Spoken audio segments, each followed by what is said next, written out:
Welcome to Around the Board, a show where four board game enthusiasts discuss board game topics and news. Today's show begins with another great game debate in tribute to the late Klaus Teuber, this time about Settlers of Catan. Then a round of play shelf trade followed by an interesting topic, replacing classics. We once again round out the show with a list of top 20 selling board games of all time. Here are your hosts, Daniel Connors, John Theismann, Chris Thomason, and the man in green, everybody's favorite Power Ranger, Andy Barnett.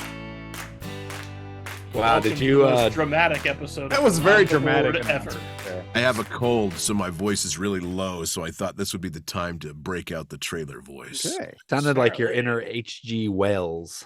A little bit of Can that. You tell us that the aliens are invading right now? A little NPR almost there. It was. Yeah. Or a little Sith Sith Lord. Shatner. You had some Shatner pauses in there. I don't know what you mean. Well, hey guys, I needed to show off these really cool things that our friend Ryan Evans 3D printed for me. I was going to look where he got them from. Maybe I'll put it down in the description below in case you want them. But there's these amazing trays for my Marvel United. And they are pretty glorious. The little red things are like the name tags. I wanted them to be yellow because that would be X-Men colors, but Ryan pulled an audible and thought the red looked better. So, but This is super cool. It's going to reduce my Marvel United storage significantly. But yeah, look at that gloriousness. Which one is Marvel United? It's the one with the little miniatures. Okay. Yeah. There's so many Marvel games that you play. I have no idea, man. Honestly, I thought that was the mobile game. You were playing the mobile game yesterday. Which one? That's Marvel Snap. Okay. That's different from Marvel Smash Up? Yes. Yes. And different than Marvel Legendary, which is one of my favorite games. And Marvel also, Versus? I also made a mistake last week, and I said Marvel Dice Masters when I was holding up Marvel Dice Throne. I do play confusing. Both. But yeah, so what an idiot. And then there's also Marvel oh wait, there was one more. What was it? No, that was it. Oh, Champions. Marvel Champions. And Unmatched. And well, yeah. I mean, that's not really Marvel per se. It's Marvel Unmatched. Just, got 5 sets. Aspect. I think you need to call it that. Chris, that's true. That's true. Put up some Reiner Knizia music right now. Can we just what can I say? I love my Marvel. Let's talk about the Doctor instead. That's right. Base slide's sick right there. It is. No, okay, so great. Thank you, Daniel, for sharing your latest marvelous Marvel to the world. Marvelous Marvel update. Thank you. Oh, no. Marvelous Marvel moment. There you go. There's a cave, Marvel Cave. It's Silver Dollar City in Branson. Yeah. Really? As Spider-Man and stuff? No, just no. This one's cool. Crap. Probably has more closer to Batman. There's a word for bat crap. I forgot what it's called. Do you remember what it's called? Guana. That's it. Ace Ventura 2 right there. That's how you know that information. That's right. Game called Nature Guana. Calls. 90s entertainment. You know what? I think. What do you think? For one reason. What, for some announcements? Indeed. That's right. So what announcement? Yeah. A rundown of all the Marvel games that exist. You can find our podcast just about everywhere, can't you? Yeah. I don't know. Can you? Apple. Wait. Just tell me if it's on Anchor. It's on Anchor. Yes. That's right. We're finally on Anchor, guys. Did we ever get on Stitcher? I always heard people talking about Stitcher back in the day. Is that even Stitcher? I have no idea what Stitcher is. I've heard of it, though. Oh, okay. On a satellite radio? Oh, I also started uploading our videos on Rumble. So that's a thing, too. Oh, if you don't like watching YouTube, you can watch us on Rumble. The nice. Date Rumble with an R. Oh my goodness. I thought you said Bumble. Oh, I know. This is going to be really bad. I actually told my coworkers, I was like, hey, we're on Rumble now. And they're like, what is your podcast doing on a dating website? And I was like, no. Gosh, that's awesome. So, yeah, there you go. There's our updates. We also... Chris's big deal. Chris has got I think Chris has a big deal. Yeah. So what's the big deal? So we actually, a few episodes back, we talked about how we're going to start doing the BPL relegations, the Board Game Premier League And whenever a game drops off the top 100, we're going to highlight it. And we finally have one. So, Oh, really? Yeah. So tell us about it. Okay. I guess we'll just jump into it right here. Sure. So I've been tracking this ever since I made the announcement. And again, we finally had a moment. So crazily enough, I thought it was going to be something, drops from 100 to 101, but not the case. So what happened here was Lord of the Rings Journeys in the Dark dropped from 99 to 101, with Dominion Intrigue at 100, and Innis went from 101 to 99. Somehow, they just swapped places. Dominion Intrigue stayed the same, but now Innis is now in the top 100. And so long, let's throw the dirt on the grave of Journeys in the Dark, because if you're not in the top 100, you're a trash game in our community. So it's Innis place. Oh, well done. Nice. Well done. So I do want to. Congratulations to Innis. I still haven't played you. I'd like to. I do want to throw out a theory of why Innis did take its spot. I don't think it's going to be in there very long, because I think Earth is going to come blowing past it. The board game Earth, not like Earth Day or whatever. But World is not going to win. Yeah, that's right. But there was a game called Galactic Renaissance that just funded on Kickstarter, and it is from Christian Martinez, which is the designer of Innis. So I think his name got up there. I think people were like, you know what? Let me play Innis, see if I enjoy that. And if I do, maybe I'll back this Galactic Renaissance. And I think that was just enough to get it back into the top 100. But my theory is it's not going to stay there very long, because Earth is coming. You think Innis will be Innis and Outus? Okay. Not as good, Andy. Not as good. I was reaching there. But I applaud your attempt at trying. Yeah, it was exciting, and whenever we see one in the future, we'll let you know. Time to play the game! Sorry, Chris, didn't mean to cut you off there, but the folks around here are craving to play the game. You know what the game is? What's what we do here? It's Around the Board. It's all about debating different topics in tabletop gaming in 4 unique segments, each hosted by one of us, each behind the scenes judge. each time a behind the scenes judge will award points. The show, whoever has the most points will Yep, read it. Come on. Will be worshipped at Nasium by the meeples of Cardboardland. Gosh. Ad nauseum and cardboard land. Oh, ad nauseum. Yes. Is that? Oh, geez. And I was like, "Where's at Nasium?" We worshipped at Nasium. And we all know that the king of Cardboard Land sits upon a soap throne. Yes, that's right. He would. I think we need to roll out this soap throne at Gen Con. Oh, that'd be cool. Ooh, it might be the solution for the con funk. Oh, I guess I see what you did there. Soap solution. I like it. Yeah. All right. Yeah, it's pretty good actually. Yeah. Now it's time to play the game. That's right. It's time to play the game. Wait, we just did that, isn't it? I know. Fight. Round.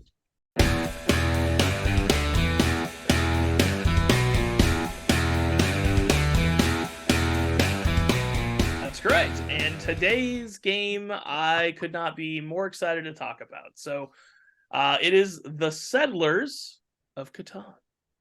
And we did actually highlight this game a couple of episodes ago. Maybe it was actually even last one. It was last episode. Going through the top 20 highest selling games of all time, and it's on the list. And that's all because of all of us and you at home. For us in this community, that's the reason it's up there, and it's the game that got me in the hobby. But I know it's got probably a lot of you in the hobby and stuff like that, and it's one I love a lot. And then, unfortunately, at the same time, Klaus, unfortunately, Teuber, passed away recently, and so we just wanted to kind of give the game finally its due to all the reasons, and so we decided to make it today's great game debate. So, but in case you were living under a rock, why don't we show you guys how to play the game real quick? Settlers of Catan is played on a modular board that usually isn't as cool looking as this one, because this one is all 3D out. So what we've got here is different resources that are associated with different tiles. We've got the forest where you can get wood. We've got the meadow where you can get hay. We've got the other meadow where you can get sheep, and you can get ore from the mountains and brick from the brickyards. Everyone will take turns setting up 2 settlements. As you can see here, everybody has 2 settlements so far, and 1 road. Once setup is complete, the leading player, whoever's turn it is, will roll the dice, and we'll look at the numbers. This is a 7. That's bad. That activates the robber. Whenever the robber is activated, he's going to go on to a location. That location will now not be able to get resources, and whoever is on that location will get something stolen from them. If you rolled something else, say they rolled a 6, then anyone who has built on that number will get that resource. So that person would get some wheat to go into their hand. When it's your turn, you can use those resources to build different things. There's roads, settlements, cities, and development cards that are available to be built. To build a road, you use a wood and a brick to attach another road to an existing road. And you need to do this because to build another settlement, you have to be at least 2 away from any other settlement built by you or anyone else. This will allow you now to score twice. Whenever this one number is rolled, you will get 2 of that resource, and so on. As time goes on, you might be able to increase that settlement to a city. Now that alone will get 2 resources, so you would get a total of 3 resources when that number is rolled. Another big part of this game is negotiation. On your turn, you may trade any resources with anyone else playing the game, but you can only trade when it's your turn with someone else. Other people, if it's not their turn, they can't trade. Other ways that you can get points is by purchasing these development cards. This one is worth 1 victory point. Other ones are worth, that one's a monopoly that allows you to steal from other players. Then we've got road building, allows you to build 2 roads. There's also other ones that are soldier cards that will allow you to move the robber anywhere your choice. Another advantage to getting the soldiers is once you get 3 or more, you can have the longest army, which is also worth 2 points. There's also the longest road card that will get you 2 points for anyone that has a road of 5 roads or longer. But it has to stay the longest road. Someone can pass you up and get that from you. At the end of your turn, if you have 10 points, you will win the game of Catan. All right, thanks, John, for that great teach of that 3D version of the game, which I am super jealous I was not able to be part of because I had some family stuff come up. But our good friend from our gaming group, Jamie Boone, she let us to borrow it, and we cannot thank her enough because, at least they can't. I mean, I guess I'm not because I didn't get to play. But, yeah, I do want to throw it out, though. Can. I do want to throw it out, though, that we actually recorded our play of that. John, Andy, and I, and our friend Philip joined us, and we'll be posting that. It might already be on the channel, or it might come a little bit later, but watch out for it. If anything, you probably know how Catan plays already, but have you ever seen 3D Catan being played? That's the question. You should Probably watch not. us play it. We're in 3D completely different. Totally different. It's so much more beautiful, therefore making it a better game. Yes. But we'll talk about that later. Yeah. Fair enough.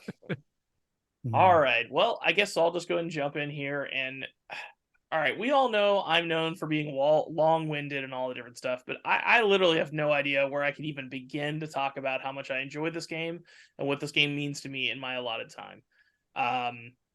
Again, it's the game that got me in the hobby. It is the reason that I view components the way I do. So 1995, 1996 is when I'm playing this game. I am 12, 13 years old type age, and Jumanji came out a couple years before, and I thought that was super awesome. And then I see this board game that comes and hits the table, hits the States, and you can only find it in these like niche, like interesting back room store type things, right? Game stores that were just starting to really become a thing finally. The person in my youth group buys the game and brings it, and we play it, and we open the box and everything's just wood. It's not these like high detail plastic pieces that you get in Risk and all the other games at the time. And so like the lo-fi and the fact that it would like low detail and the wood just gave it that like legacy heirloom feel to me out of the box. And I just thought that was super cool. And then the fact that, you know, we make the joke about all the time, like when you play with new people in board games, when you open it up, they're like, where's the spinner? Or where's the dice? Now this one had dice, sure, but it wasn't just you roll and move, right? It was roll and you get some resources, and then you get to choose to make actions with your cards. And then there's this trading ability that I've never seen before. Again, I'm already out of time, and I'm only at the precipice of how I feel about this game and what I want to say. But at the end of the day, thank you so much, Klaus. You made something that truly changed my life and made me and into the, the community that we are. And now Gen Con has 60,000 people every year. And so, yeah, I can't talk highly enough about this game. And once again, thank you, Klaus. Andy, what you got? Well put, sir. Well put. So, Settlers of Catan, or Catan, or Settlers, however you want to call it. I think I called it Catan for the longest time, actually. It is a game. It is a game that got me into the hobby, partly. That and Carcassonne and Vegas Showdown, actually, are the three games that really got me into the hobby. I have to say that upon playing it again here recently, that it does still hold a place of nostalgia in my heart, but it can stay there. Oh, It was okay. It was fine. It is the source of a lot of arguments in my past, and I could see where it could be, again, a little bit of a source of argument because it can be kind of cutthroat, especially when we played 4 players on the regular board, which is a little cutthroat, I feel like. It's fine. I feel like the problem with Catan is that you probably need to institute a timer for too much negotiating and too much of that. Or institute some self-control. Self-control, which I'd never do. Because you're talking about you, I assume. It really feels like a game of just probability. You're just kind of rolling the dice and you're doing your thing, and it's okay. But there's so much. The game industry has developed and evolved so much so over the years that I feel like Catan has its place in history, and it is a nice place. It belongs on the shelf. I just don't know how often I'm going to get it to the table, to be perfectly honest with you. It was fine, but it wasn't anything that thrilled me. That's right. Andy, you said you need a timer for negotiation. I think if you guys watch our playthrough video, you will discover what our timer was, and that was us just telling Andy, "No, not gonna happen." And then the next person picked up the dice and rolled, and he's like, "Well, wait." So we found a way to time you. So True. All right. Well, so I am definitely the gonna come down on the negative side of this game. So I know we wanted to review this game because of Klaus Teuber's passing. So I do want to acknowledge that, like, I respect this game. Like, this game belongs on the Mount Rushmore of the hobby game world. It can't be, it's not arguable that this is one of the best games of our time as far as impact and what it does for the hobby. But as a hobby gamer, like, this game does nothing for me. I repeatedly made the joke when I rolled the twos.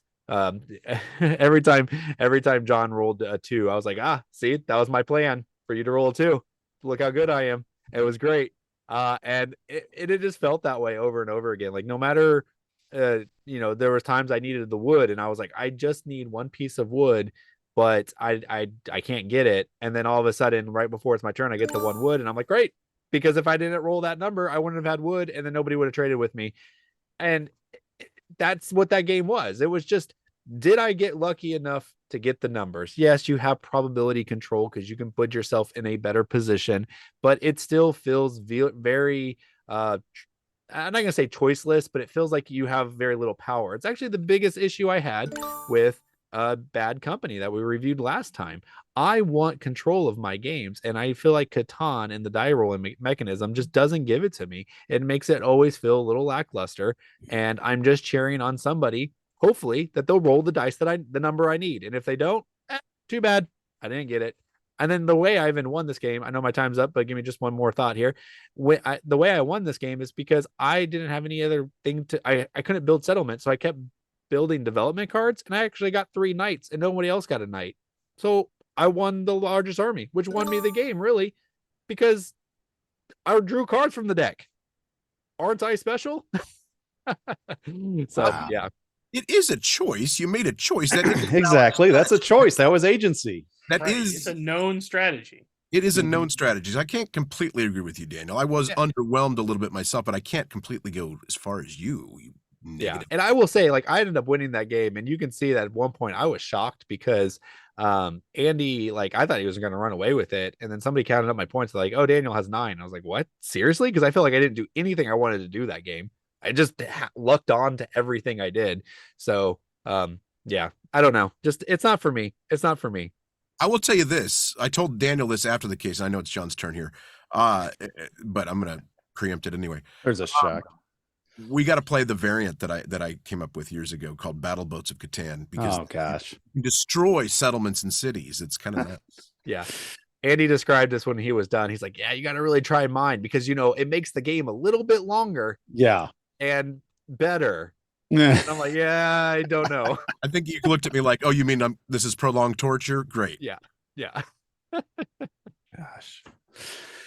All right, well, Daniel, I'm glad you didn't completely hack away at Catan there. You gave it some respect at least, because some people, kind of like when Stephen Jobs passed away, Did you call him on Steve? Facebook or whatever that didn't care for the guy, and they were saying, oh, he had no effect on my life, what do I care? And I'm like, if you have touched a computer, he had an effect on your life. Doesn't matter if it's an Apple product, doesn't matter what it is. He made computers accessible to people.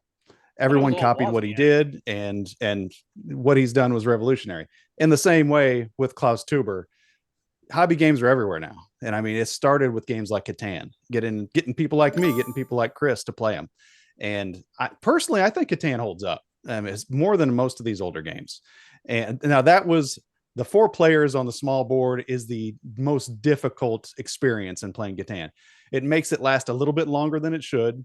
But like I was telling Philip, who was playing with us, I was like, usually there's one person that gets completely hosed in a 4-player board. They don't get past 3 points, maybe 4. Philip and I both had 6, and we were like fighting at it.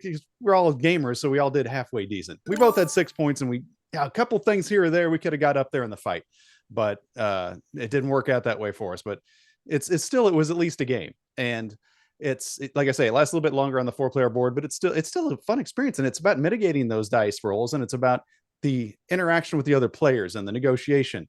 And there's just so many different ways that you can win. I was telling Philip over there, I won one time without ever building a settlement, because what I had, I maximized out. I citied, I got the longest road, I got cards, and boom, I won.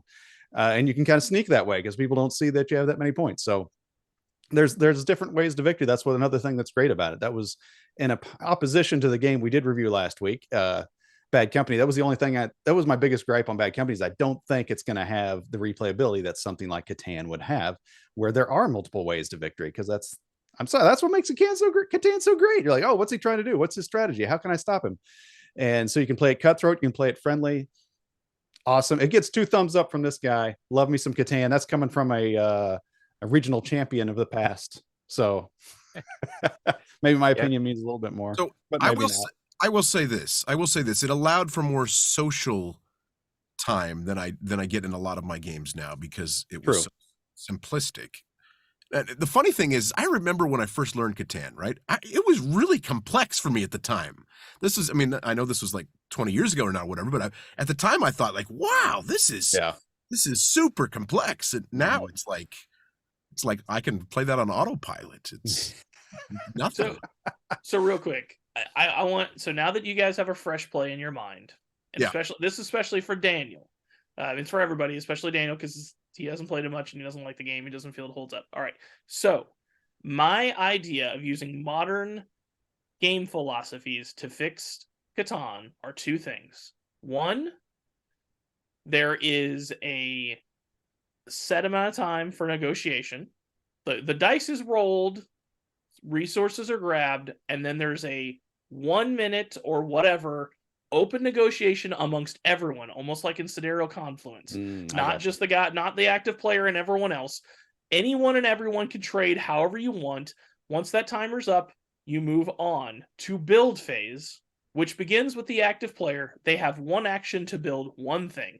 Then the next player, then the next player, then the next player. That way you don't have the person that builds like 4 roads and cuts someone off, and it's action based. I did this. Oh, well, okay. Well, if you're going there, are you trying to block me off? Okay, well, I better respond and build there, right? And I think those 2 small tweaks would actually make a huge difference to the modern audience of that game. I was ready to jump down your throat, Chris, because I was like, yeah, you want to do a better Catan? Yeah, right. Just pick one. Oh. But no, what you just said was actually a good idea. Like, that could actually work. I'd be intrigued to play that. But you're right.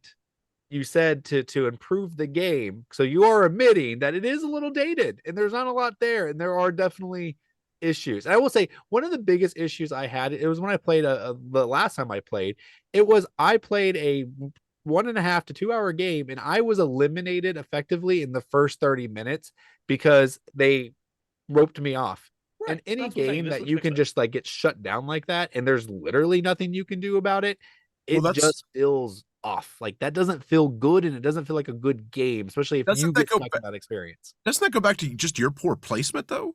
Yes. Well, sure it does. But one, I didn't really know what I was doing yet. So you want a game that doesn't punish idiocy.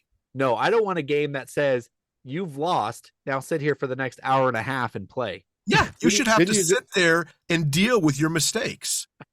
Didn't you just play No, that's what 18XX real life last is about. night? I don't And that need was that the in a same board game. situation. So you say, it John? was exactly, and it actually happened to me, John. And Yeah. I sat there for doing enough for 3.5 hours, and like, and it was just a weird. It was a rare situation. Very rare. Can you really just be done? Like, I mean, effectively. I mean, yes, you have turns and you can do some things, but I was effectively limited, and I had to sit there for 3.5 hours, and it was not fun. But at the same time, it also didn't make it a bad game. So Yeah. That's very rare in Catan. That can happen too. Yeah. If Well, you don't yeah, know- and unless you again, don't know what you're doing. Sure, and again, if we use these experimental rules, then I think it would fix it anyways. And also, I said the caveat, not improved. I said a modern audience, which I assume is really stupid, actually. But It's youngster. not better, but a modern audience. Okay, fair. I'll give you that. I feel like if I go back into recesses of my brain, is there a variant I feel like we used to play with where there was something called a special build? Does anyone remember this? I heard you played with like a weak sauce thief or something, which is not in the rules at all. I was told about this, and I was told that you said it was in the rules. I have first edition rules here, which is literally just a piece of paper that's printed off of a printer and That's awesome. and stapled. Yes. Nothing about a different thief in there. Yeah. And there's the almanac that also comes with the first edition. Nice. Nothing in there as well. So Must be a only the newer thief- thing. The thief steals from the spot. No exceptions. Maybe these are just house rules that evolved over time, but I remember there was something called a special build that we used to play with, and there was also something where the thief or the robber could not attack until you had at least 3 or some points. Well, there's building weak phase thief. when you play on the big board. Maybe that's what you're thinking of. Well, Where I after think what everybody's he's trying to actually break the thinking build. of is free parking and Maybe that's it. and bargaining Maybe when that's it. you don't land on your property and you're short $1. I think he was just playing the wrong game. could be. Well, anyways, what do you guys think Andy was playing all those years ago? And what are your house rules for Catan? I'm intrigued by Yes, them. I would like to hear actually. those. And you know what? If you try to use my rules that I came up with, let us know what that about as well, because I want to play it. But if you, for some reason, do, let me know and put it in the comments below. Round 2. Fight!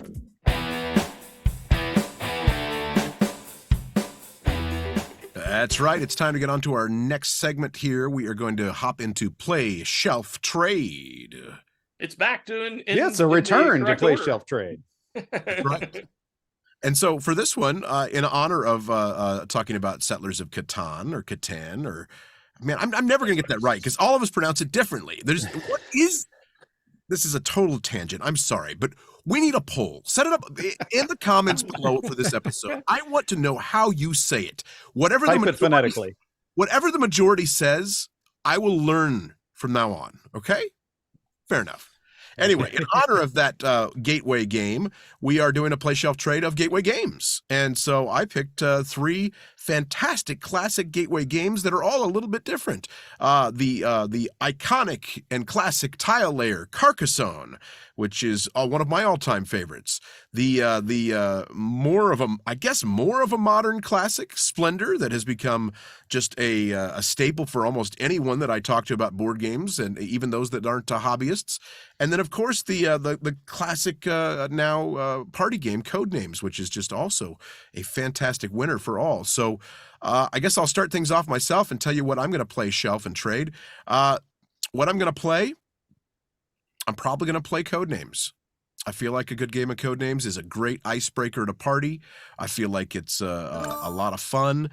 Sometimes it doesn't work with every group. You kind of have to have that mindset where you're kind of on the same wavelength a little bit. But by and large, it's a fun party game that I don't mind playing. Is it something I want to play all the time? No, but I would love to play it. As far as what I'm going to put on my shelf, that will, I think, be very obvious to almost anyone out there. And if you guys have any difference than me in this, I'm going to really be disappointed in you, because Carcassonne is a classic. It belongs on the shelf. It's always should be there. It's a fantastic game. And I will say that over the years, I've primarily played it as a 2-player game. It does play with more, but the more players you get, the more downtime there is and the more convoluted it gets. It does okay at 3, maybe 4, but 2 is where it really shines, I feel like. And I feel like it's a game that is right up there with chess for me. It just is this great classic abstract type game of tile making, especially with just the base game. And I know that sounds maybe bland to some people, but boy, I could pull that at any time, and I can get a game in about 15 or 20 minutes, and I love it. And in fact, that's one that I actually love playing with adding a timer on. It makes it fantastic. As far as which one I'm going to trade away, Splendor, I've played it a few times. It's never really stuck with me. It's not been anything great. I even got the Marvel version of Splendor thinking that maybe if I added this theme to it, that it would, make things better. And it's okay. But I just don't have the love for it. I know I sound like Daniel, but I just don't have the love for it that others do. So there's my question. All right. Well, copy so exactly. I will. Is it my turn?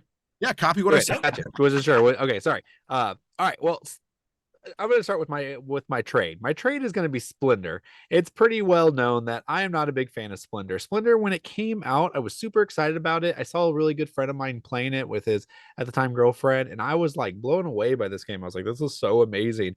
And I went and bought it right away. I played it like 5, 6, 7 times. And then after that, I was like, I don't get this game. Like, I don't know why. Like, it was fun in the moment, and then it quickly faded away. I know some people really love it. My brother-in-law and sister are 2 of those people. They play it all the time and love it. So I get it, but it's not for me. I did not even buy the Marvel themed one. I know, shocking. But what I did buy the Marvel themed one of is Codenames. That's you're gonna say Carcassonne. Nope. I wish. Marvel. Oh man, I had it ready, but I don't got it now. Anyways, Marvel. So Codenames is gonna be my shelf. I want it on my shelf, and I want any version of it on my shelf because it's great to play with any group of people or any time. And I do want to play my Marvel one more, but I will say the one negative about the Marvel themes or any of the themes, it becomes like a trivia game in that regard. So I gotta find the right people to play the Marvel Codenames with.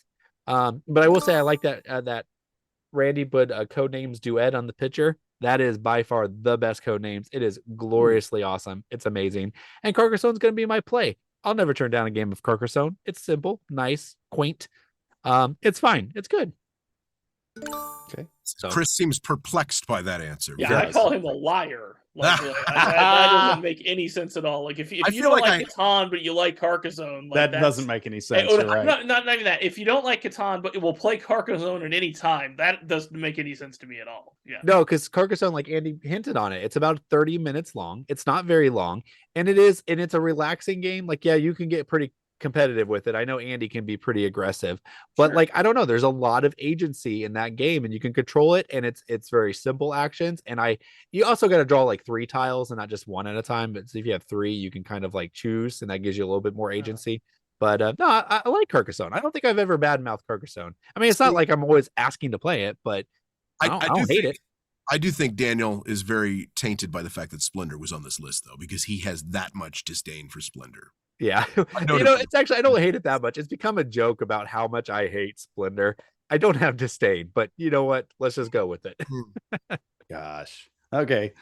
Well, it comes to me here. I'm going to actually be the guy that's going to stick up for Splendor here, because I bought it and got the nice little play mat for it. My wife actually found that at the store. So I'm like, all right, that'll be cool. And that's who I played with mostly at first, was my wife. We played a lot of Splendor, and then started playing with other people. And it's something that's easy to get to the table. It's fun to do. And then I got to tell you, the expansions, if you have never played with the expansions, it's amazing. You get the expansion box. There's 4 different expansions in the same box. You can mix and match them, put them together. You have different end game possibilities and stuff. One of the expansions looks like all it does is make the game longer. I've never played with that one, but the other ones all look really cool, and I've played with all those and mixed them and matched them, and it just adds just a little bit more spice and flavor to the game to make it new again. So Splendor is on my shelf because it's always something you can pull out, and it's quick, and people enjoy it, and yeah, fun game. Love Splendor. Codenames is going to be my play, because it's been a while since I played Codenames. And I've never played any of these themed ones that you're talking about. And I can see how, like, especially Marvel would turn into a lot of people that know a lot about Marvel, or you have to really dumb stuff down if your partner doesn't know much about Marvel. But then Chris had said something about how there's a Codenames After Dark that I was not even aware of, which just sounds like every clue would be that's what she said, 12. So I don't know. It just seems like that would devolve very quickly. So I don't think I need that one. And speaking of devolving very quickly, my trade is going to be Carcassonne, because it's not because it's such a bad game, but on this list, that's the one that's got to go.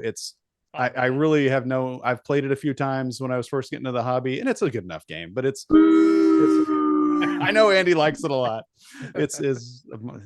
Catan to me is Carcassonne for him. He really loves it, but it's nothing I really ever have to play again. I've said how I hate those little basic meeples anymore. I want my good custom meeples. I know they were the original, so it was cool when they did it, but something's got to go, so it's got to be Carcassonne. The original meeple. There you go. The OG. Speaking of the OG, here's Chris. That's right. So in honor of Adam Cole coming back on AEW again, off of the injury list, so to speak, it is time for another episode of Story Time with Chris, baby, as Adam Cole says. Splendor. All right. We all know my feelings on Ticket to Ride, okay? And my problems with Ticket to Ride are I play trains, I take cards, or I take cards. And that's not interesting or fun to me. Splendor comes out, and I'm like, this game's really cool. I really like it. I play it like over and over. I buy it. I am in love with Splendor. I think it's just the best. And then one day, I'm in the shower, right? And you always have the best thoughts in the shower. And it dawns on me. In Splendor, I take cards, the chips, or I take the chips, or I reserve a card, or I play a card. And I was just like, like the classic Tobias crying in the shower meme from Arrested Development. I had myself a good ugly cry in the shower when I realized that my game was just wrecked. It was everything I hated about Ticket to Ride was what Splendor was. So in that moment, much a gnashing of teeth happened by me, and I had to move on from Splendor. So that's right now. That's the trade. It's just I can't stand that game. It just whenever I look at it, it makes my heart hurt. So and then my shelf is going to be Codenames because. Like John was alluding to, I like it. It's a good party game. It's interesting. It's good games for people who aren't gamers. That you can. It's a good game to bridge the gap between the gamer and the non-gamer. So it's because it's intuitive for them, but still interesting for us. So I like that a lot. But yeah, the After Dark, the adult version or whatever it's called, that one should just be called Hard Mode. Because again, like he alluded to, like anything can be an innuendo, right? And so it's impossible to say something without it being in like someone thinking it's something else on the screen. Like you just did. So, yeah, right, exactly. So like seriously, it's like it should just be called Hard Mode, which again is an innuendo itself. Sure. But I'm telling you, it's just really difficult, much more difficult than any other version. And then Carcassonne, I want to play it. It's been a while since I played it, and apparently I can get a game in with Daniel, even though I think he's a giant liar. So I want to play Carcassonne. I like it. I agree with Andy that just the base game, like all base game and the river, which is the base game in my opinion, like all the other ones with the dragon and the catapult and all the old maid added in or something. I don't know. There are so many expansions that were stupid. So I love Carcassonne. That's my play, and Codenames on the shelf. And Splendor, I don't even want to look at you anymore. You make me cry. Poor Splendor. I am curious. Has anybody played the catapult expansion on Carcassonne? I don't know. Maybe just I didn't know it existed. No, it's a legitimate thing. Like I don't know what provokes it, but you have but you literally launch the meeple onto the board somehow, and that's part of the game. I was given it as a gift. Apparently, a Rander. What you were? Did you play it? I returned it. Why? Because I was just like, I love me some Carcassonne, but dexterity is not something I need in my Carcassonne. What were the rules? Was it just where it lands? Like you think he opened it farm there or something? I didn't even open it. Yeah. But Randy says okay. Randy says he has it. Our producer behind the scenes says he has it. Oh, we're going to Okay. play that. We got to play that. I just heard him say he plays it. I didn't know if he knows it. We gotta do it. Yeah. He owns Okay. it. We got to play All that. right, cool. Indeed. All right, well, let us know what you think about all this. What would your play shelf trade be here? Let us know in the comments, and be sure and like and subscribe and follow and all that goodness. We'll be right back here in just a minute as we continue on our program. We'll return after these messages. Previously on Around the Board. Oh man, yeah, it's a beautiful day outside. We should go outside and play catch.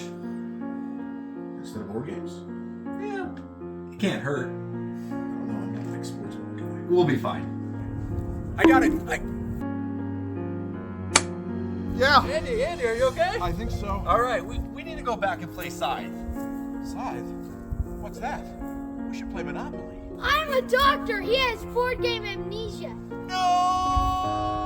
I can buy Park Place and Boardwalk. And we're back. And let's recap the scores. Right now in the lead is yours truly, along with the original old man himself, Chris, at 7, and then the other two losers behind with 6, Daniel and John. We have got some fantastic stuff to get to as we continue our wonderful program here on a lovely day. First, we go to the field for our longtime correspondent, Hansa. Hansa, what have you got? Well, hello, gentlemen. Thanks for having me back. I found a really good comment today.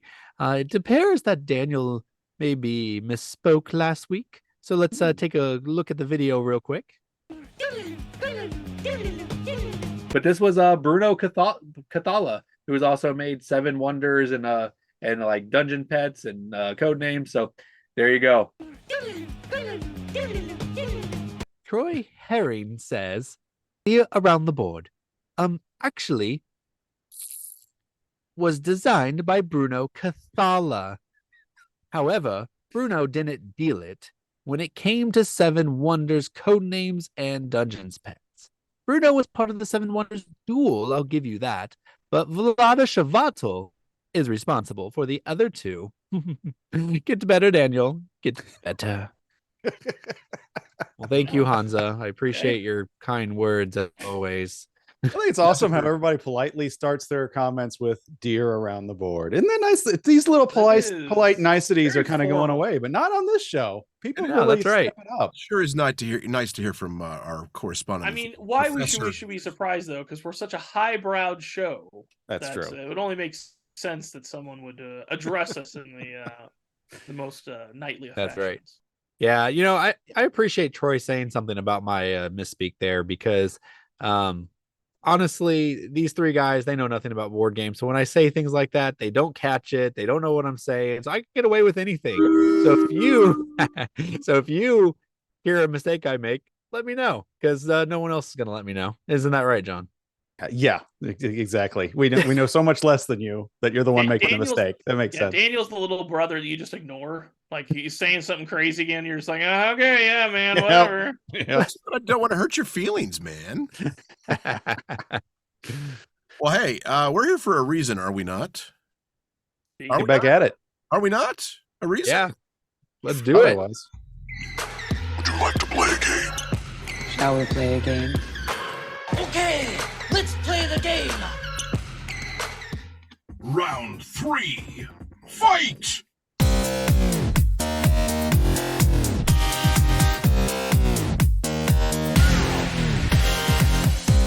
All right, we're going to kick this off with round 3, and we're going to be talking about a topic, and we called it replacing games, replacing classics. So we all have these collections that are big and massive. Maybe you do. Maybe yours is actually sizable.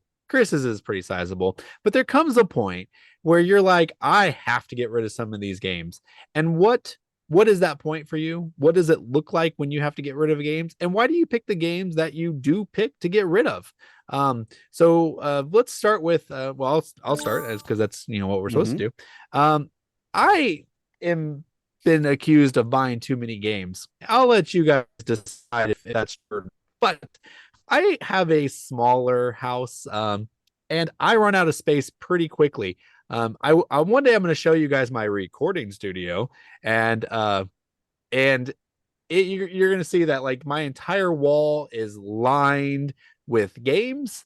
And yeah, I filled every single inch of my basement with games possible. So there comes a time where I just have to get rid of these games. And I honestly, what it comes down to is an evolving game taste. About 10 years ago is when I really got into the hobby, and my collection looked like Ticket to Ride and Splendor and Zularedo and just basic entry level games. And man, I tell you what, I finally just got tired of them. And I'm like, I'm not seeing myself playing these games anymore.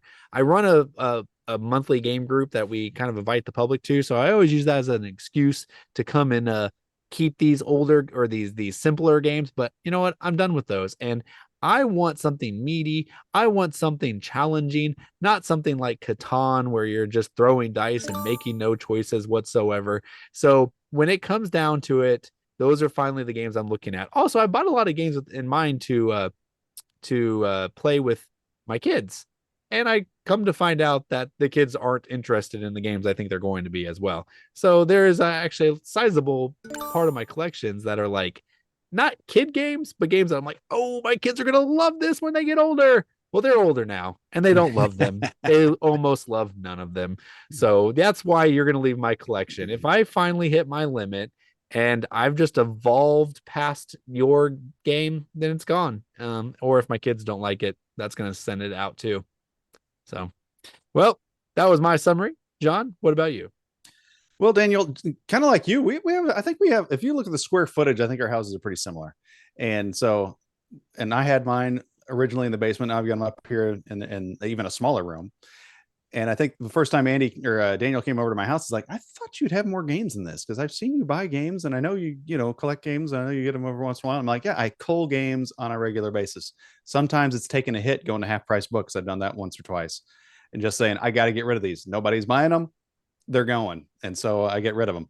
And one thing that makes me want to get rid of them is, like you're saying, does a game replace another game? Well, I've got one example here of a game from 2019 that I don't want to replace, Carnival of Monsters. I think it was gifted to me by the aforementioned Daniel Connors because we played it a couple of times. I was like, I really like this game. He's like, I'm kind of mad on it. You can have it if you want to. I'm like, all right, sweet. So, and I've had a lot of plays of it. It's a really fun drafting game. And then what happens? It's a Wonderful World comes along. And it was my most played game. If this is my most played game, guess what isn't getting played? Carnival of Monsters. But I'm holding on to that. I don't want it to replace that. But that's not to say that I don't replace games, because the new hotness, what was it, 2 years ago when Furnace came out? Does that sound about right? 2 years ago? Yeah. And hey, here's this really cool game about producing widgets to make points. And you're trying to get a little flow going, trying to get an engine going to do that. And I'm like, yeah, this is pretty good. I kind of like this. I went ahead and bought it and played it once or twice. And I'm like, you know what? It really makes me miss Fantastic Factories, which I think does it a lot in a lot more fun way. I don't know. I have more fun playing this game. And so I wrote it back out. I've got a mat for it. I've got the game. It's like deluxe. I broke that out again here recently. I'm like, that's the itch that I want to scratch with that. So trade it away, Furnace. You never know. It's not always the new replacing the old. Sometimes it's the old replacing the new. It's just whatever does it. But if I have one game producing widgets, I don't need two games producing widgets. Pray for Carnival of Monsters because I want to keep playing that one. So we'll see if it stays in the collection. I'm gonna have to try out Fun Factories because I like Furnace a lot. So if you think Fun Factories, Fantastic is better, Factories. Okay, sure. Factory Funner is the other Factory one. Funner is what you're thinking of. Yeah. That's Fun completely Factories different. Was the name of an arcade in Kansas City for years. That's what it is. Yes, you're right. It was at all the malls that are now no more. Yes. But we have an arcade back. It's called Kingcade Arcade. It's pretty good. And it's really cool. Sponsor yet. But we're here for it, baby. Chris, what do you got on this subject, buddy? So, Furnace, that's a great pull for the whole process of everything here. First of all, also, I'm very upset that you said that you traded it, because I was about to be like, well, if you really like Fantastic Factories better, which I don't think is a better game, I'll buy a Furnace from you, because that game like encompasses all of this whole idea for me, is that you buy a game because it's good enough that you want to own forever. But that line should be pretty high. Like Daniel said, I have a reasonable collection because it takes a lot for me to finally put the money down and sign on the dotted line to get a game. While Daniel can hear about a game just in passing and somehow in a half of a second, he's already acquired it. It defies physics, logic, finances, everything. Yes. But that's how Daniel rolls. So, for example, Furnace for me, I love. I mean, that I'm not going to break down the game, but I like that game a lot. I've not purchased it yet because I know a lot of people who do. But that one is worth owning because that's a forever game for me. So the whole idea of one replacing another, it almost never happens to me. Once in a great while, there will be that situation, and I will trade it away. But as all three of these guys know, I almost never sell games because I'm never in that situation. So for me, I just don't let it be a thing because I just make the right choice the first time. So be a little more calculated with your purchases, and you won't have this problem. So, but yes, once in a while, some things can replace something else. And Chris, you're right. I do buy games really quick. I actually just bought Fantastic Factories. Exactly. On its way now. It's already been delivered. You can have my copy. All right, so we heard from Dave Ramsey. Now let's go on to Andy. Well, I liked Chris's his attitude there. He has a certain confidence or arrogance about I don't make the mistake in the first place. Yes, that's right. That's kind of how it came across. But anyway, no, I it was intended. Okay. You did it well then. You did it well. I have a fondness for nostalgia, much like Chris, and therefore I'm not eager to replace things that work. Case in point, I still like Puerto Rico. I know people have said there's other games that replace it, but I still like it. So, blah. And that's the case most of the time. Now, there are sometimes games that come around that use the mechanic that were the entire game, in case in point, Dominion, where Dominion was fun for a long time, but now I can get that mechanic and have a really good game around it. So I replace it with Tyrants of the Underdark, and I'd much rather do that because it gives me the same kind of feel as Dominion with more stuff going on. But to answer your question, it kind of goes both ways for me. I was actually just recently going through some of my games and realizing that I've got like four that, for instance, here's four that really have the same feel to them, and I have to decide which ones to keep. I've got the Duke, which is a chess-like game that you play. The pieces flip, and they do different things. They do different movements each time you flip them. They're little tiles. I've got War Chest, which again, you've got pieces on the board that are kind of playing chess and different movements. I've got I don't have this, but my friend has a Taj Kalar, so we played a lot. And then Onitama, and both of these games, they're all four of these games give you the similar feel to a chess-like game, and really I have no need for all four of them. If I'm gonna probably keep Taj Kalar as my favorite out of those, in the Duke. But anyway, I run into that a lot, where I end up investing in something that it's like, why did I invest in this? I don't need to invest in this. This is just trying to improve upon something that I already really like. Another case in point, I'd give you some hotness. A hot take is the game Earth. We played the game Earth just yesterday. This is a brand new game, hotness. Everybody loves it. Don't give your take on it yet. It's just, I won't give you my complete take, but it really is just, it's just terraforming Mars and Wingspan mashed together, trying to make it better. And I'm like, I don't need it. I don't need it, man. Another one real quick. I know I'm over time. Another one is Raccoon Tycoon's been real popular in some circles in our game group. And again, I'm like, no, if I want a stock game, I'll play Stockpile. Stockpile's great. I don't need Raccoon Tycoon. And then I don't need Lizard Wizard, which tried to make Raccoon Tycoon even better, but just made it longer and more boring. Anyway, okay. So real quick, I do want to jump in here because I think this is also a key part, but it depends on the person, right? I mean, that's a generic thing, right? But truly, like for me, I think there's a big enough void between Stockpile and Raccoon Tycoon for me, right? Where like I like them both and it's worth owning both of them. But again, it depends on the person. Like for you, you feel that's the same bucket, so to speak, right? So you only need one or the other. So in that plays a big part in, I think, in this discussion as well. Sure, I get that. They have their unique differences, but I just didn't get enough newness out of Raccoon Tycoon to need to own it. Sure.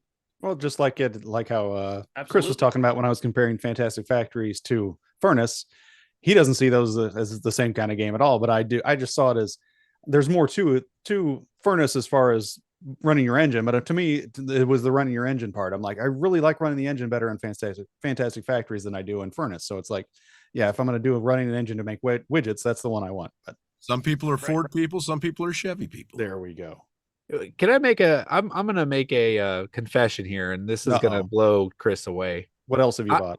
Can we get that, like, we get some Usher drop here for confessions? Yeah. No, we're talking about games that replace other games because of like the thematic and stuff. It's like, well, I'm not going to play Furnace anymore because I have Fantastic Factories. I gotta admit, I'm kind of feeling that way about these Euro games. Like, so last year I played my entire collection, and it made me realize like how few of my games I'm actually going to get to play. And I have so many games still in shrink of like these heavy Euros that I want to play. And I'm like, because those are my favorite games. Those are the ones I want to play. But I'm like, I don't have time to play them. And what if I play 5 of them that are in shrink and I like all 5? I'm still only going to get to play one like again. So like, I don't know.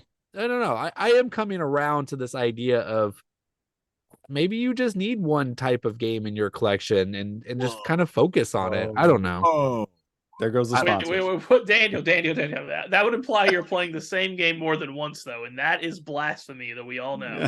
Yeah, but that's what I mean, though, because I do like these games, and then I'm like, well, I want to play, Genotype again, but I'm never gonna play it again because I'm concerned. I feel like Daniel's on the precipice of a ledge on the top of a building, and we need to talk him down. I know. And when he jumps off of it, he's gonna land in happiness. Well, if you decide to jump off and land in happiness, let me know if you want to sell those Euro games real cheap because I'll buy some. Okay. Well, I do like to sell cheap games. Apparently that's a thing I do too. So, well, you guys, thanks for listening to this conversation. Let us know what it takes for you to replace a game. Obviously we all have our limits, space limits, but why do you pick that game to leave your shelf? Let us know in the comments below. And again, thanks for watching, but we have one more round. I didn't. Yes.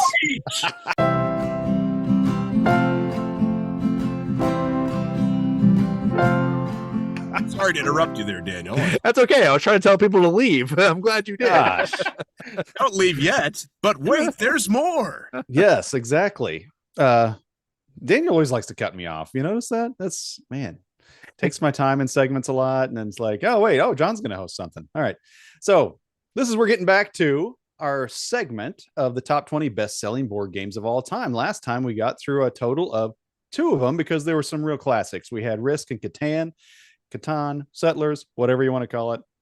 But today, I think we might get through quite a few because we might just zoom through these. But anyway, number 13 on that list is what we're up to.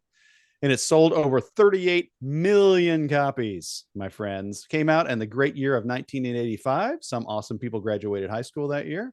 And the game is Pictionary. I remember playing Pictionary when it first came out, and I really thought it had an advantage for people like myself. I have a little bit of an artistic flair to me, and so people be freaking out trying to draw something. I just go, okay, so that's a sock. Yep. It's like, it's not that hard, but when you can only draw stick figures, I think you're at a disadvantage. I don't know. What did you guys played Pictionary? What did you think of it? Okay, so I gotta first of all jump in here and just say, like, I do not understand how it's 1985. Like, that should have been like 85 AD. Like, how is that not like one of the oldest games of all time? Someone just like draw a picture in the dirt and like, what am I drawing? Like, it has to be older. Like, yes, the Pictionary officially was published in that blah, blah, blah, but like, this game has to have been played for ever. Yeah, this is the first time it was licensed, probably. Yeah. This might be one of the oldest games because isn't there a passage in the Bible about Jesus drawing? That's what I was just going to mention. He was drawing in the dirt. What he drew. We're still playing it. That's right. Actually, Pictionary is fine. But like Chris said, it's just why buy the game? You can just draw a picture and guess what it is. But Telestrations, I think, should replace Pictionary, and I think given like 20 years, 30 years, I think it should. I think it will. Because Telestrations is great. It is. And it's funny you thought that too, because I actually thought the same thing. And I thought we were going back to the previous segment. I was like, replacing the classics. Yes. Telestrations replaces. There you go. Anyway, my problem with Telestrations is like, I feel like there's always that one person that just wants to cause chaos and like the game and like that's what ruins it. Well, they just put random words on the, right. So, For those of you that don't know, Telestrations is a mix-up of Pictionary and the telephone game. Yeah. It's really fun to play with kids because their interpretations are just bonkers. sure, that's actually that's pretty good. That's fair. But that's Pictionary. That's Pictionary, baby. Okay. Coming in number 12 with over 40 million units sold and came out in the year 1883. How about that for an old man game, Chris? The game Othello. And I'm going to wear my heart upon my sleeve here when I say I have never played Othello. Oh. The pox upon me for a clumsy lad. I'm sorry, I'm quoting Othello. I was going to say, that's a Shakespearean character. Did you know that quote was from Othello, the heart on the sleeve? Wearing your heart on the sleeve? I thought you might have done that on purpose. But anyway, I've never in this. Don't the little, isn't it basically checkers which you flip over the pieces? I don't know. I don't. You gotta like trap. You got to trap the two colors. Like if you have like 3 blacks, but then you have a white at either end, then all the blacks turn into whites, which pieces. And actually, my only experience with this game was through Mario Party. Actually, it was Mario Party on GameCube. It was one of the mini games you could play. It was Othello. Yeah, if you won the game, you got to pick a place on the board, and so you would always try to get as many or like 5 in a row or whatever. I don't know what it was exactly, but yeah, Mario Party. It was really good. My experience with this game goes way, way back. 1883. That's right, 1880. Back to the part of the beta taste. 1882. Beta taste. No, my parents had an 8086 or an 8088 IBM green screen computer, very similar to like an Apple IIe. Mm-hmm. I mean, an old computer, and they had a version of Othello you could play on that. I remember playing that as a kid and thinking, "What is this crap?" So you really enjoyed it. I've always liked it as an abstract, but I mean, it has its flaws, but it's fine. Whenever I see it, I always think about the game Abalone, and I think I've talked to you guys about this before. It's another abstract game where there's like yellow with white and black marbles, and it's kind of on this like hex grid type thing, and you're pushing them back and forth and trying to push them off the sides. And I don't know, it's also really good. Obviously, not on the list, and we're talking about Othello, not Abalone, but it's a anyone's a great game as well. In case anyone's played that one. To Othello, I say, "I kiss thee ere I killed thee." Sorry, it's another quote. But moving on from Othello. You're crazy. So. Moving on from Othello. Number 11, with over 50 million units sold, came out in 1960. The Game of Life, the classic spin the spinner, move the car game. And I don't know if you guys have played the newer versions. The old versions that I played when I was a kid were actually kind of fun, and they had decisions you had to make.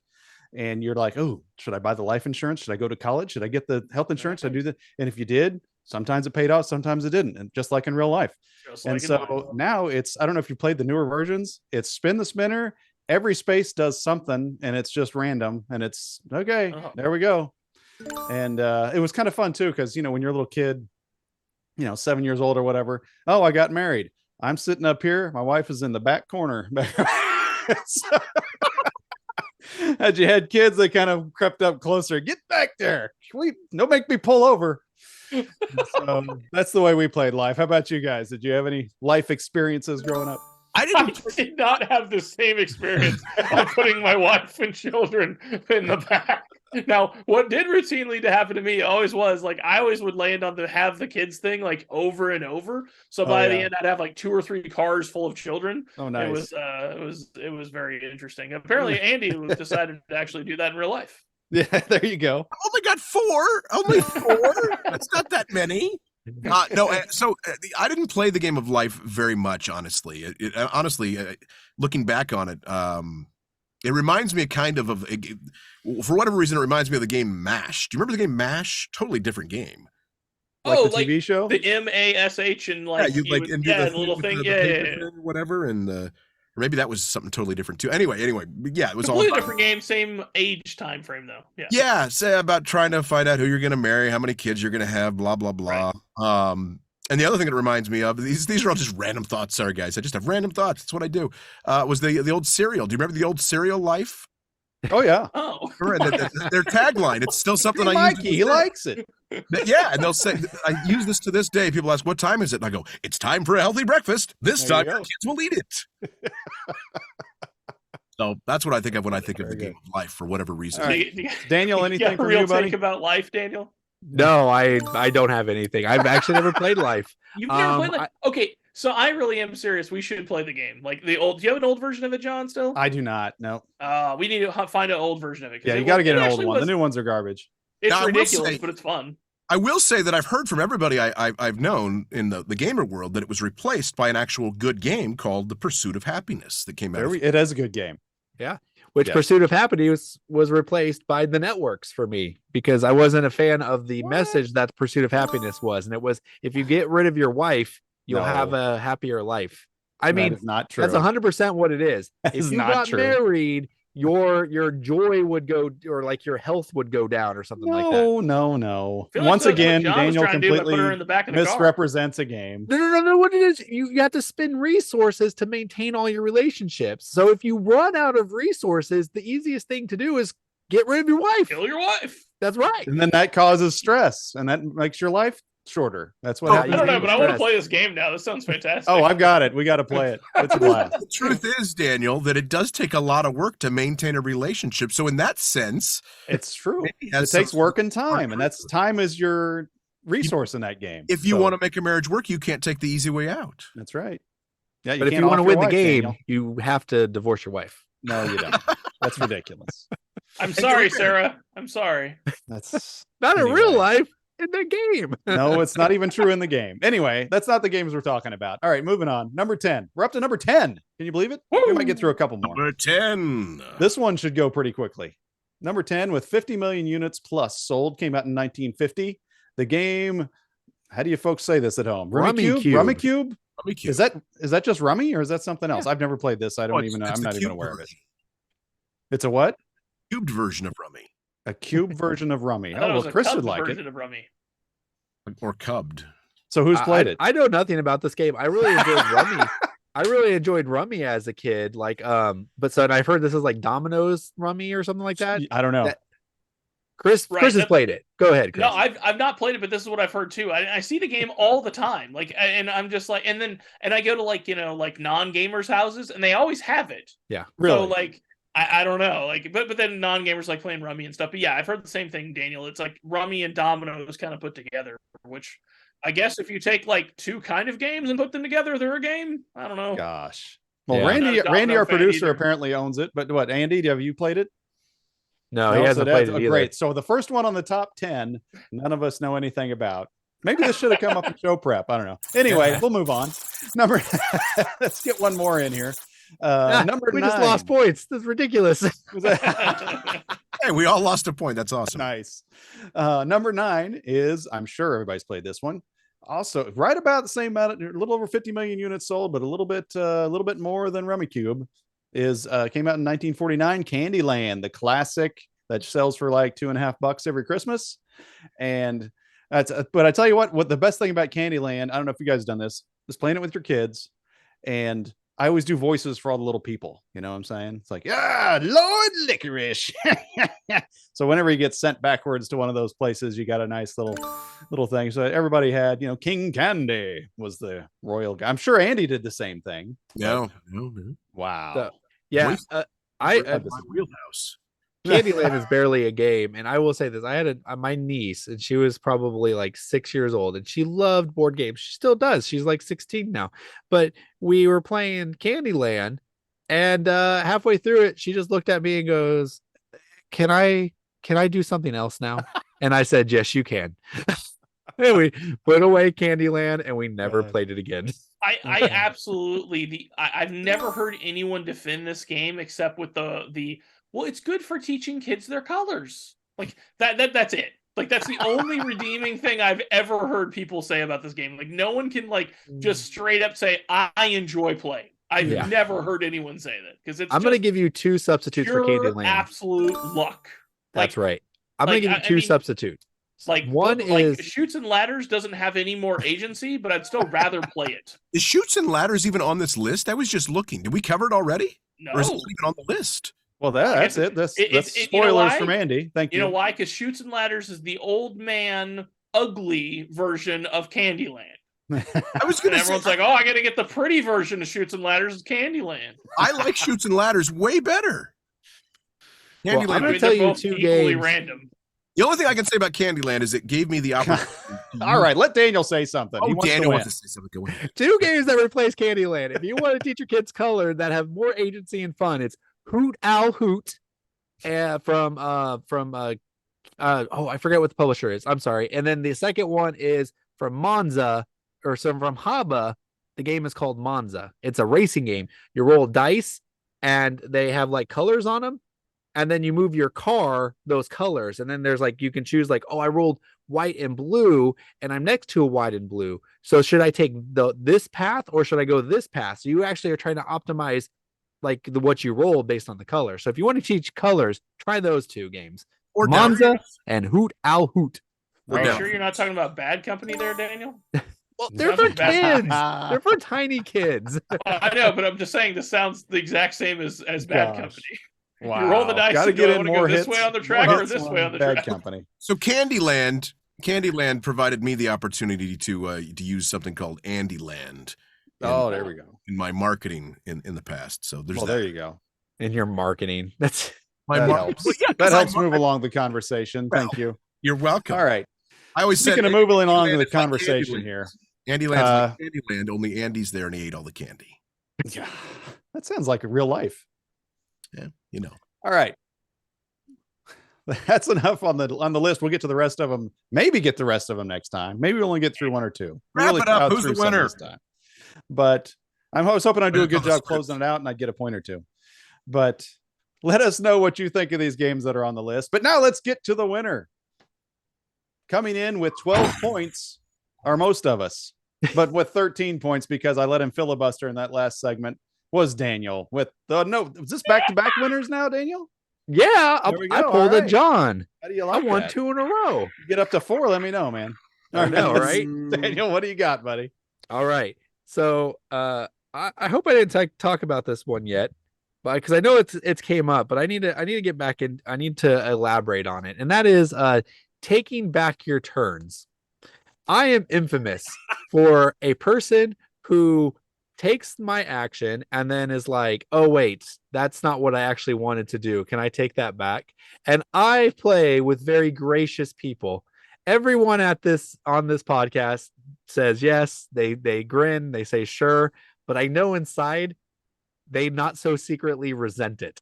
But listen here, guys, like I got a flawed brain and you gotta accept this. Like I'm trying to hold so much information in my head at any given time. And I'm usually explaining the game too, usually, not always.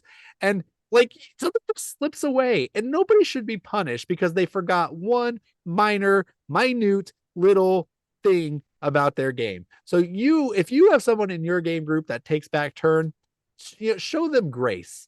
Just like that person who takes a little too long on their turns, we show him grace. We show Andy grace. I mean, that person grace. And it's just, you gotta, sorry, that was, but yeah, you gotta. Also me. Yeah. Okay. I'm voting up myself also here. Yeah. No, but honestly, guys, though, I will say, I do appreciate everyone in my life who lets me take back turns because one, I'm not going to cheat doing that. Like I know legitimately if there's new information in the game, I'm not gonna take back my turn. I'm not gonna ask like, oh, whoops, or it was like a legitimate oversight. Like last night in 18XX, I literally was like, I can't buy a train. There's nothing I can do to buy a train. I need to buy a train or my game is over. And then the very next turn, someone's like, I'm gonna auction my shares, and I'm like, you can do that. That's what I needed. I was like, can I do that, guys? And they're like, yeah, sure. But like. That's the thing. If they didn't let me do that, it would have destroyed my game and the whole experience would have just been like that much worse. So you gotta have grace because you want everybody to enjoy the game they're playing. And I want to thank everybody for letting me do that when I play games with you. Dude, your time's up. Yeah, it is. That's why I stopped talking, fool. There's no more grace. There's no more grace. And you make me want to just strangle you. No, absolutely not. Yes, there is grace, but like part of playing a game that's competitive is knowing the rules. Part of playing a game is being prepared mentally to make those sharp decisions in the moment. Oh my gosh, Andy. I can't believe Andy's the one making this comment. You know that I am you all are the about. one that makes me forget it all because I have to re-explain the game to you I am not a hypocrite in any way whatsoever. I am very sharp. I am very quick to make decisions. Oh. You're Daniel, always as listening. much Don't as we give require you the a game to hard be explained time, twice.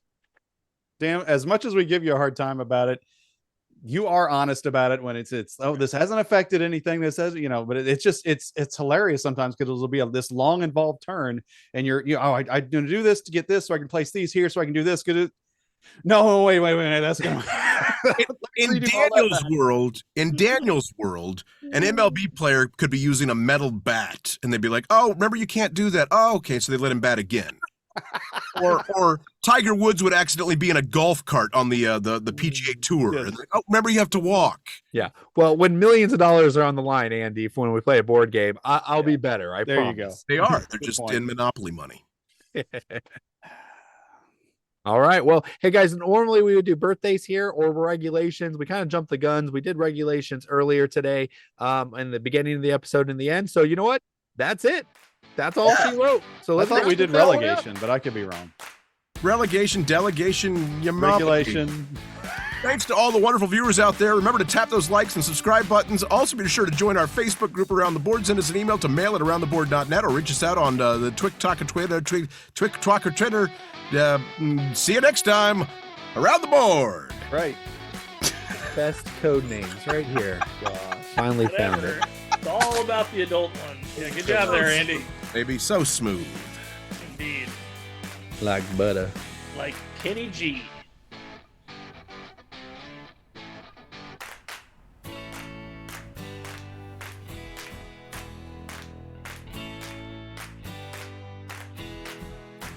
All right, we have Kelly here, and she's going to do the play shelf trade of our E-games. That would be Asylum, Eclipse, and Endeavor. Endeavor. Oh, Endeavor, sorry. Let's see. I know for sure I'm going to trade Eclipse because I played it once a long time ago and it just takes too long. That's right. And Star Trek and Seven Seas better. Yeah, and I need to play that because I've heard that.